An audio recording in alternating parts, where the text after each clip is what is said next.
Hello বন্ধুরা, সবাই কেমন আছো? আশা করি সবাই ভালোই আছো। আজকে তোমাদের সাথে আমি শেয়ার করব আমার মায়াপুর ইসকন টেম্পল যাওয়ার এক্সপিরিয়েন্স। হ্যাঁ, আজকে আমরা গেছিলাম মায়াপুর ইসকন টেম্পলে। তোমরা সবাই অনেকেই হয়তো গিয়ে থাকবে ওখানে। বাসে বা তোমার ট্রেনে যাওয়া যায়। বাসে গেলে তোমার ধর্মতলা থেকে ভোর 6টা কি 7টা নাগাদ বাস ছাড়ে, ওখানে পৌঁছাবে হয়তো সকাল 11টায়। আবার ওখান থেকে বিকেল 4টে নাগাদ বাস ছাড়ে, যেটা তোমার কলকাতায় আসবে হয়তো সন্ধ্যে 8টা 8:30 এরকম নাগাদ। ট্রেনেও যেতে পারো, ট্রেনে গেলে তোমার হাওড়া থেকেও ট্রেন পাবে, শিয়ালদা থেকেও ট্রেন পাবে।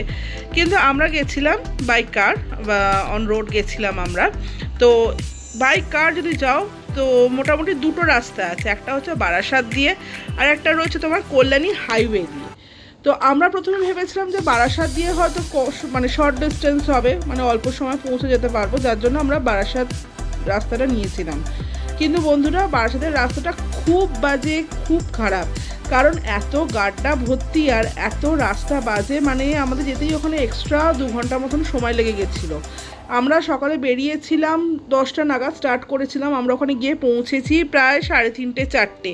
কিন্তু যদি আমরা হয়তো কল্যাণী হাইওয়েটা নিতাম হয়তো আমরা অনেক আগে পৌঁছে যেতে পারতাম, কারণ রাস্তার কন্ডিশন ভীষণ বাজে ছিল। মোটামুটি কৃষ্ণনগরের পর থেকে রাস্তা খুবই ভালো, রাস্তা পুরো মাখন। এইটা হচ্ছে তোমার কৃষ্ণনগর ঢোকার এন্ট্রেন্স। এই যে যখন এই ব্রিজটা দেখবে মোটামুটি তুমি কৃষ্ণনগর তখন ঢুকে গেছো। তারপর ঢোকার পরে দেখলাম দু সাইডে এরকম পাটের চাষ হচ্ছে। এত ভালো লাগছিল বন্ধুরা দেখতে, কেননা সচরাচর আমরা তো কলকাতা শহরে এগুলো দেখতেই পাই না। কলকাতার লাইফ মানেই হচ্ছে কংক্রিটের লাইফ, চতুর্দিকে শুধু বাড়ি আর বাড়ি। এইরকম মানে খোলামেলা গাছ গাছালি এরকম পরিবেশ কলকাতা শহরে তো দেখাই যায় না। মোটামুটি একটু কলকাতার বাইরে গেলে, এরকম অঞ্চলে গেলে এইরকম ভিউ দেখা যায়, প্লাস এরকম একটা মানে ভালো একটা ফিল নেওয়া যায়। মানে এত ভাল লাগছিল দেখে, চতুর্দিকে এত গাছ গাছালি, গ্রিনারিজ, তারপর চাষ হচ্ছে, খুব ভাল লাগছিল দেখতে। তারপর আমরা দেখলাম শান্তিপুরে যেখানে তোমাদের শাড়ি ওখানে ডাই করে তৈরি হচ্ছিল, সেটাও আমরা দেখেছি। এই দেখতে দেখতে আমরা পৌঁছে গেলাম ইসকন মায়াপুর।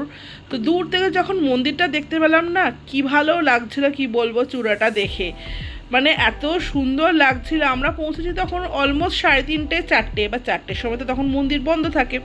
তো ওই টাইমে আমরা ঢুকতে পারিনি, আমরা একটু ওয়েট করে গেছিলাম। ওয়েট করে তারপরে মন্দিরে ঢুকলাম। বন্ধুরা, মন্দিরে ঢুকে এত ভালো লাগছিল। প্রথমেই দেখলাম ফরেনার্সরা ওখানে নাম সংকীর্তন করছে, ছোট ছোট বাচ্চারা নাম সংকীর্তন করছে। মানে দেখে ভীষণ মানে মনটাই যেন চেঞ্জ হয়ে গেল, মানে এত ভালো লাগছিল দেখতে। তারপর এই দেখতে দেখতে আমরা মন্দিরের ভেতরে গেলাম। মন্দিরের ভেতরে কিন্তু ফোন ডিপোজিট রাখতে হয়, যেটা তোমার 5 টাকা করে পার ফোন লাগে। তার পাশেই হচ্ছে জুতো রাখার জায়গা, তার জন্য কোনো পয়সা করে কিছু লাগে না। তো এটা রেখে আমরা ছেলে মেয়ে আলাদা লাইন ছিল, আর প্রচুর কিন্তু চেকিং হচ্ছে করে আমরা মন্দিরের ভেতরে প্রবেশ করলাম। আমরা যে টাইমে গেছিলাম বন্ধুরা, ওই টাইমে সন্ধ্যা আরতি হচ্ছিল। কি ভালো লাগলো সন্ধ্যা আরতি দেখে, মনটা যেন পুরো জুড়িয়ে গেল।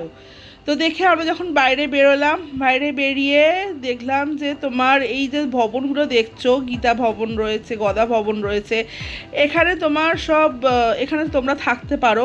যে রুম রেন্টগুলো এখানে 3,000 4,000 এখন কিন্তু সবকটা কিন্তু অনলাইন বুকিং করতে হবে, অনলাইনে বুক করে আসতে হবে। আর এখানে খাবারও অ্যাভেলেবল রয়েছে, তবে ভেতরটা কিন্তু পুরোটাই ভেজ। ভেতরে তোমার প্রচুর জামা কাপড়েরও দোকান রয়েছে, আর ভেতরটা এত সুন্দর করে এখন রেনোভেট করছে, এক্সটেন্ড করছে মন্দিরের ভেতরটা, খুব সুন্দর। তবে হ্যাঁ, এখানে ভেতরে কিন্তু কোনো অনলাইন চলে না, তোমরা কিন্তু গেলে এক্সট্রা ক্যাশ ক্যারি করবে, কারণ এখানে পুরোপুরি ট্রানজ্যাকশন হয় কিন্তু ক্যাশে। যার জন্য আমরা এখানে 100 টাকার মহাপ্রসাদ পাওয়া যাচ্ছিলো, যেখানে তোমার একটা করে লাড্ডু দিচ্ছিলো, গজা দিচ্ছিলো, আরও অনেক কিছু দিচ্ছিলো। আমরা ভেবেও আমরা নিতে পারলাম না, কারণ আমাদের কাছে ক্যাশ ছিল না। আর অনলাইন এখানে চলবে না, ফোনও ডিপোজিট করা, যার জন্য আমরা কিনতে পারিনি। আমরা বাইরে এসে গোবিন্দাস বলে, ঠিক মন্দিরের বাইরে ফোনের যেখানে ফোন কাউন্টারটা, তার পাশেই গোবিন্দাস বলে একটা দোকান আছে, ওইখান থেকে তোমরা মিষ্টি কিনতে পারো, প্লাস ওখান থেকে তোমরা চন্দনের ধূপ নিতে পারো, প্লাস তোমার প্রসাদ তো পাবেই, প্লাস তার সাথে যদি ঠাকুরের কোনো সামগ্রী কিনতে যাও সেখান থেকে, সেটাও কিন্তু ইসকনেরই, তোমরা সেখান থেকে নিতে পারো।